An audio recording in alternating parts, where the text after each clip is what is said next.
আগে দুর্গাপুরের সগরডাঙ্গা কলোনির এক বেসরকারি কারখানায় এসেছিলেন তৃণমূল শ্রমিক সংগঠনের রাজ্য সভাপতি ঋতব্রত বন্দ্যোপাধ্যায়।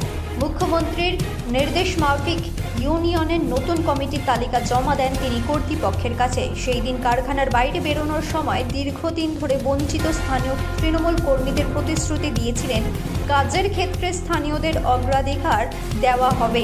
স্থানীয়দের পাশেই রয়েছে সরকার।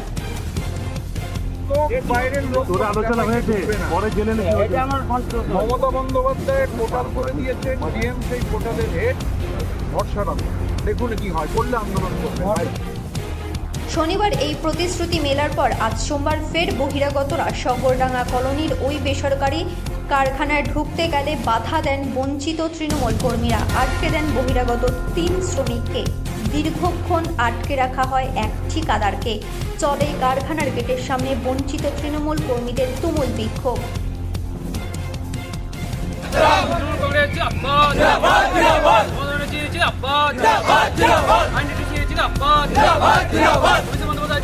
আন্দোলনরত তৃণমূল কর্মীদের ব্যাপক ক্ষোভের মুখে পড়েন কারখানার তৃণমূল শ্রমিক ইউনিয়নের নতুন কমিটির জয়েন্ট সেক্রেটারি শেখ রমজান। বলে যাওয়ার পরে যদি এরকম হয় তাহলে তো বহুত না হিসেবে হচ্ছে।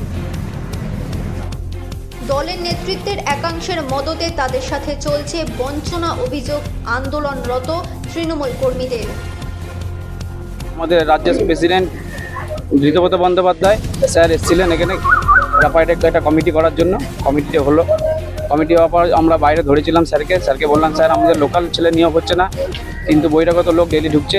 স্যার আমাদেরকে কথা দিলেন, এরপরে আগে কি হয়েছে জানি না, এখন থেকে আমি দায়িত্ব নিলাম, আগামী দিন থেকে কোনো দিন আর বাইরের ছেলে ঢুকবে না, যা ঢুকবে লোকাল ছেলে ঢুকবে পোর্টালের মাধ্যমে। তো আজকে সকালে দেখছি আবার নতুন করে বাইরে থেকে 3 জন নতুন করে ছেলে ঢুকছে বাইরে থেকে, কিন্তু আমাদের নিয়োগ হচ্ছে না। কিন্তু মানে অরিজিনাল চাপটা কারা দিচ্ছে যে লোকাল ছেলে নিও না, আমরা সেটা শুনতে চাই।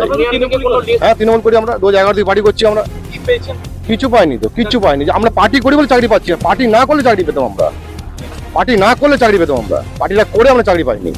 আজকে যারা যে আমরা ম্যানেজমেন্টের সঙ্গে কথা বলেছি, ঠিক আছে, যে বাইরের ছেলে কিভাবে ঢুকছে একটা তো কোনো প্রসেস আছে। বাইরের ছেলে আপনারা গেট পাস বানাচ্ছেন, তো আমাদেরও সেই প্রসেসে আমাদের যে লোকাল ছেলে আছে, আমরা 70-80 জন আছি, এতদিন ধরে পার্টি করছি 12 বছর ধরে, তো আমাদের সেই প্রসেসে আমাদের লোকাল ছেলেগুলোকে নিই। কাজে এসে আটকে যান বহিরাগত শ্রমিকরাও। নিয়ে আজকে কোথায় এসছো? নিয়ে কিসের জন্য এসেছিলেন? কাজে এসেছিলাম। নিয়ে তারপর তারপরে লোকাল যে দাদাগুলো ইয়ে আছে ওরা আজকে আটকেছে আমাদের, ওই লোকাল ছেলেগুলো কাজ পায়নি বলে আমরা কে ঢুকে কে আসতে বলেছিল এখানে? এখানে তো আমাকে বললাম তো আমার সুপারভাইজার গোপাল। কিছু জানা নেই। কমিটি সদ্য তৈরি হয়েছে। প্রতিক্রিয়া কারখানা তৃণমূল শ্রমিক সংগঠনের জয়েন্ট সেক্রেটারি শেখ রমজান। ছিল না, শনিবারের এটাকে করা হয়েছে, কালকে রবিবার ছিল, আজ সোমবার ডিউটি। নতুন করে ঢুকেছে আবার 3 জন। আগে কমিটিতে তো আপনি দায়িত্বে ছিলেন, তখন দায়িত্ব ছিল বলতে কিছু ছিল না, আমাদের কাগজপত্র কিছু ছিল না। তখন কি বহিরাগতরা কাজ করতো? তো এদের তো অভিযোগ এরকম নর্মাল এরকম কাজ হতো, মানে কিন্তু আজকে তো আবার 3 জন করে এসেছে। জানি না কে ঢুকেছে, এসে আমি জিজ্ঞেস করছি ম্যানেজমেন্টকে কে ঢুকিয়েছে। মুখ্যমন্ত্রীর নির্দেশ মাফিক শ্রমিক পোর্টাল করে দেওয়া হয়েছে। স্থানীয়রা কাজ পাক, সেটা সরকারও চান। এরপর যে বা যারা মিথ্যে প্রতিশ্রুতি দিচ্ছে বেকার ছেলেদের, তাদের উচিত তাকে ধরা। প্রতিক্রিয়া তৃণমূল শ্রমিক সংগঠনের রাজ্য সভাপতি ঋতব্রত বন্দ্যোপাধ্যায়। ন্যূনতম 3 বার আমি দুর্গাপুরে আসবো। আমি ওদের নাম্বার নিয়ে নিয়েছি, যে ছেলেটির নাম্বার নিয়েছি তাকে আমি বলে দিয়েছি নেক্সট যেদিন আমি দুর্গাপুরে আসবো ওনাদের বলেছি ওদের যা বক্তব্য আছে রেডি করে রাখতে। আগেও পাঠিয়ে দিতে পারে আমার হোয়াটসঅ্যাপে, কারণ আমি আমার নাম্বার দিয়ে দিয়েছি। আর যদি নাও পাঠান, পরের দিন আসার আগেই আমি নিজে ওদের ফোন করে বসে শুনে নেবো পুরো। এটাই হয়েছে। গোটা ঘটনার সুর চড়ালো বিজেপি জেলা নেতৃত্ব।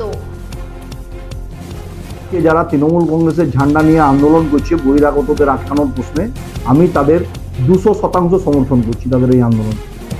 আমরাও ভারতীয় জনতা পার্টি এবং বিএমএস এর যৌথ নেতৃত্বে গ্রাফাইট ইন্ডিয়া গেটের লিমিটেডের গেটে এই একই কার্যক্রম আমরা শুরু করব। কারণ দুর্গাপুর পূর্বের বিধায়ক, রাজ্যের মন্ত্রী প্রদীপবাবু এবং পশ্চিমের আইনটিডিউসি নেতৃত্বরা এই ছেলেদের দিয়ে পার্টি অফিসে বসিয়ে মিটিং মিছিল করাবে। তৃণমূল কংগ্রেসের এই ছেলেদেরকে সামনে রেখে তারা নিজেদের স্বার্থ সিদ্ধি করবে। আর স্থানীয় যুবকরা পেটে গামছা বেঁধে বসে থাকবে, এটাকে আমরা সমর্থন করি না। একাধ বছর নয়, 12 বছর ধরে স্থানীয়রা চাকরির জন্য আর্জি জানিয়ে আসছেন দলের নেতৃত্বের কাছে। প্রতিবারই বহিরাগতরা ঢুকে পড়ছে আর তারা ব্রাত্য রয়ে যাচ্ছেন বলে অভিযোগ।